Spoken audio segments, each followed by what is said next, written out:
अस्सलाम वालेकुम। अगर आप वीडियो को लाइक कर देंगे तो आपका कुछ नहीं जाएगा, कुछ नहीं जाएगा, कसम उठवा लें मुझसे, लेकिन मेरी हौसला अफजाई हो जाएगी। I am doing lot of hard work more than your some people's expectations. कितना काम करना पड़ा है।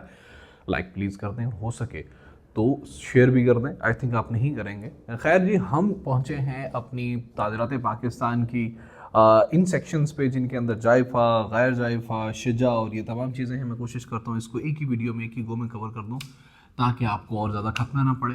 सेक्शन 328 ताज़ीरात पाकिस्तानियत पे है अबाउट कि उन वालदैन की बाबत जो कि वालदैन या निगहबान का 12 साल से कम उम्र बच्चे को या तो किसी जगह पे छोड़ देना या किसी जगह पे डाल देना, हमेशा से छोड़ देने की नीयत से, ठीक है, कता ताल्लुकी की नीयत से अपने बच्चे 12 साल की कम उम्र से 12 साल से कम उम्र के बच्चे को किसी ऐसी जगह छोड़ देना जहां पे उसको मतलब कता ताल्लुक कर देना।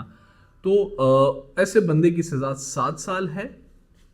और अगर ऐसा बच्चा हलाक हो जाए उस तरह छोड़ने से तो सजाए मौत होगी। और ये नाकाबिले राजीनामा जुर्म होगा। ऐसा जुर्म होगा जिसकी कोई राजीनामा नहीं होगा, जो कि unpardonable sort of cognizable crime है, जो कि डिटेल में जाने की जरूरत नहीं है। आई थिंक 329 सेक्शन बात करता है about the concealment of birth bye secret disposal of death body, I mean dead body.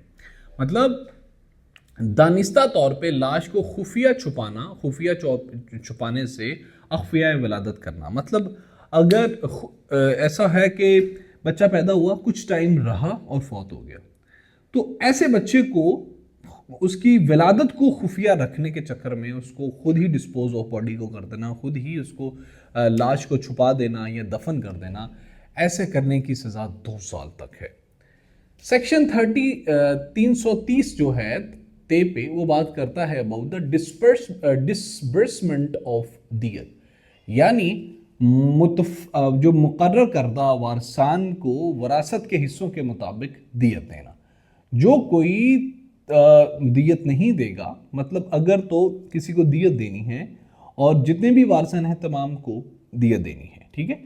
और जो कोई उनमें से अगर कोई वारिस दियत लेना तर्क कर दे तो ऐसे को दियत नहीं दी जाएगी। ऐसा नहीं होगा कि वो दियत बाकियों को दे दी जाएगी, फिर वो दियत का वो हिस्सा नहीं दिया जाएगा, जबकि जो बाकी वारिस होंगे उनको दियत दी जाएगी।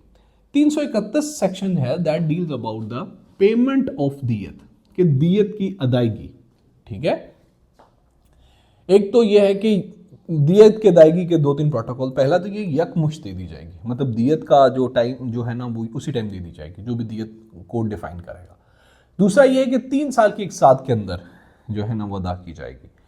अगर वो 3 साल की एक साथ के अंदर अगला बंदा दियत ना देगा तो वो जो बंदा होगा दियत वाला, वो जिसको दियत मुकर्रर की जाएगी वो जेल में जाएगा। और अगर वो जेल में मर जाता है तो उसकी जायदाद में से कुर्की करके दियत दी जाएगी। दियत से कोई माफी नहीं है।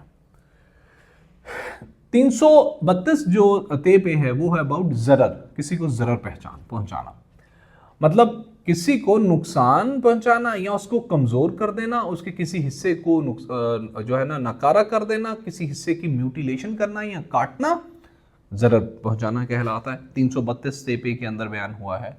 जरर की फिर कुछ अकसाम बयान हुई हैं, जैसा कि इत्तलाफ उज़ू, कोई उज़ू काट देना, इत्तलाफ सलाहियत उज़ू, किसी उज़ू की हरकत करने को नकारा कर देना, मतलब उसकी सलाहियत को नकारा कर देना, शिजा हम पढ़ेंगे, जरा और दीगर। ये 5 इकसाम बयान हुई हैं आपके सेक्शन के अंदर। 4 ये हैं और दीगर के अंदर सब कुछ आ जाता है। मतलब किसी भी उज़ू को अगर कोई नुकसान पहुंचाया जाएगा तो वो दीगर में आ जाएगा। 333 ते पे है अबाउट म्यूटिलेशन या फिर इत्तलाफ उज़ू, ठीक है। यह होगा 333 तेपे के अंदर इत्तलाफ उज़ू की बात हुई है कि जिस्म का कोई हिस्सा जो इंडिपेंडेंट ऑर्गन है, मतलब उंगली, हाथ, बाजू, आंख, कान, इंडिपेंडेंट ऑर्गन है, अगर उसको कट जाएगा तो वो म्यूटिलेशन या इत्तलाफ उज़ू कहलाएगा। और 334 सेक्शन के अंदर 334 तेपे के अंदर इत्तलाफ उज़ू की जो पनिशमेंट बयान हुई है कि अगर वो मजाज मेडिकल ऑफिसर अगर वो लिख के डिक्लेयर कर देगा कि इसका ये ऑर्गन काम करना छोड़ गया है तो किसास होगा उसका, ठीक है, उसकी किसास के तौर पे उसको 10 साल की सज़ा होगी और अर्श भी दिया जा सकता है और जुर्माना, अदालती जुर्माना भी हो सकता है। अर्श अर्श क्या है, इस बारे में आप पिछली वीडियो देखेंगे तो आपको पता चल जाएगा, बड़ा डिटेल में इसको एक्सप्लेन किया हुआ है। 335 ते पे है अबाउट पार्शल म्यूटिलेशन या फिर इतलाफे सलाहियत उजू, ठीक है, यानी उजू की कारकर्दगी या सलाहियत को ज़ायल कर देना, उसको मुस्तकिल नुकसान पहुंचा देना। उजू की कारकर्दगी को, उंगली है ना, तो उंगली काट देना कुछ और है, उंगली को सुखा देना कुछ और है। वो कहते हैं ना, टांग मत काटो, पट्ठा काट दो, टांग सूख जाएगी, तो वो है, तो उसको कहते हैं, मतलब कोई ऐसा उसका इंटरनल कोई नुकसान पहुंचा देना कि उंगली सारी उम्र के लिए नकारा हो जाए, तो उसको पार्शल या इतलाफ सलाहियत उजू कहेंगे, ठीक है। इसकी इंग्लिश डिफरेंट हो सकती है। तो 336 के अंदर इसकी ना पनिशमेंट बयान हुई है। इसकी पनिशमेंट है 10 साल। सेक्शन जो 337 ताज़ीरात पाकिस्तान है वो है about Shuja. Shuja I think ये अरबी या फारसी का लफ्ज है, इसका लफ्जी माना है इंसानी सर या चेहरा, upper part of body. Shuja कहेंगे 337 के मुताबिक सर और चेहरे पर ऐसा नुकसान जो इतलाफ उजू से कम हो, उसको शुजा कहेंगे। अब शुजा की इकसाम है, 6 इकसाम है। शुजा खफीफा मतलब सर पे ऐसी चोट लगना, मुंह पे ऐसी चोट लगना जिससे खून ना बहे। शुजा मोदीहा ऐसी चोट लगना जिससे हड्डी नुमाया हो जाए। शुजा हाशमा हड्डी, सर या मुंह पे ऐसी चोट लगना जिससे हड्डी टूट जाए लेकिन जगह उसकी वही रहे।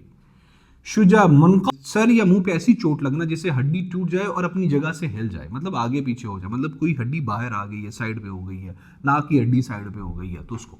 शुजा आमा खोपड़ी की हड्डी टूट कर खोपड़ी के अंदर लग जाना, उसको कहेंगे। शुजा वासफा यानी खोपड़ी की हड्डी टूट कर आगे दिमाग के अंदर घुस जाने को ये कहेंगे, ठीक है। ये तमाम है, तो इसको डिटेल में आगे पढ़ लीजिएगा, लेकिन इसका मतलब यही होगा। 337A के अंदर पनिशमेंट ऑफ शुजा की बात हुई है। पनिशमेंट ऑफ शुजा जो है वो 3 साल से लेके 10 साल तक है, ठीक है। ये इन तमाम की अलग अलग है, मुस्फा की है, खफीफा की अलग अलग है। 337B जो है वो है अबाउट जरा। अब जरा जो है वो है, जरा कौन सी चोट होती है? शुजा वो चोट होती है जो सर और मुंह पे लगे। जरा चोट की वो किस्म है जो मांस वाले सर और चेहरे के जो आर्जी या मुस्तकिल निशान छोड़ दे, वो जरा होगी, ठीक है। इसके अंदर 2 हैं, इकसाम हैं, जायफा और गैर जायफा। पढ़ लेते हैं। 337B के अंदर जरा है, जायफा और गैर जायफा को बयान किया गया है, लेकिन 337C के अंदर जायफा के बारे में बात हुई है। जायफा का मतलब होता है गहरा जख्म, ठीक है। अब जायफा कौन सी चोट होती है? वो चोट होती है, वो जख्म जो जिस्म के अंदरूनी हिस्सा तक पहुंचे, जो गहरा जख्म या अंदरूनी चोट हो, यानी जो हड्डी वगैरह को फ्रैक्चर करे, जो हड्डी वगैरह तक पहुंचे। आमतौर पर छुरी या तेज धार आले वगैरह से भी हो सकता है, उसको जायफा कहते हैं। जायफा की सजा 10 साल तक होती है, जो कि 337B के अंदर बयान हुई है। 337E जो है वो गैर जायफा चोट होती है, जख्म होता है, उसकी बाबत है। मतलब लेस लीथल जो होती है, लेस लीथल जो होती है, कम मुहलिक जो चोट होती है, उसको कहते हैं। वो जख्म जो जिस्म के बैरूनी हिस्से तक महदूद होता है, यानी सतही जख्म, उसको गैर जायफा कहते हैं।